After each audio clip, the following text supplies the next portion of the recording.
Hi friends, welcome back to my channel Keerthi talks. So నేను ఇప్పుడే live కూడా చూస్తున్నాను. ఎక్స్ అగ్ని పరీక్ష కంటెస్టెంట్స్ ఇంట్లోకి వచ్చి మాట్లాడటము.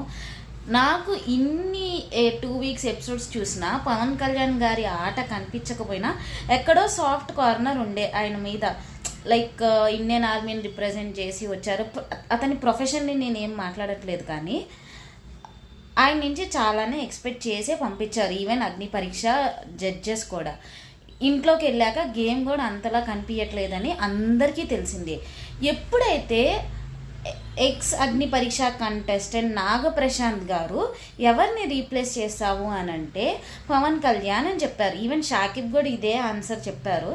కానీ నాగప్రశాంత్ గారు చెప్పేటప్పుడు పవన్ కళ్యాణ్ చూపించిన యాటిట్యూడ్ కానీ, నువ్వా నన్ను రీప్లేస్ చేసావా, నా ఫ్రాంక్నెస్ కానీ, నేనుండేటట్టు నువ్వు ఉంటావా, నాకన్నా బాగా ఉంటావా అండ్ కాలు మీద కాలు వేసుకొని అది ఊగుతూ మాట్లాడటం, it is very bad for him. అస్సలు ఇలాంటిది అనేది ఆయన నుంచి ఎక్స్పెక్ట్ చేయలేదు. అంత యాటిట్యూడ్ కానీ, అంత ఈగో కానీ.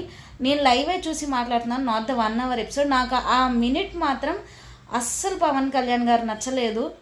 మేబీ అది కూడా ఆయనకి అర్థమయ్యేటట్టు నాగార్జున గారు ఏమన్నా వీకెండ్ ఎపిసోడ్లో చెప్తారేమో, చూద్దాము. బట్ పవన్ కళ్యాణ్ గారు, this is not good from you.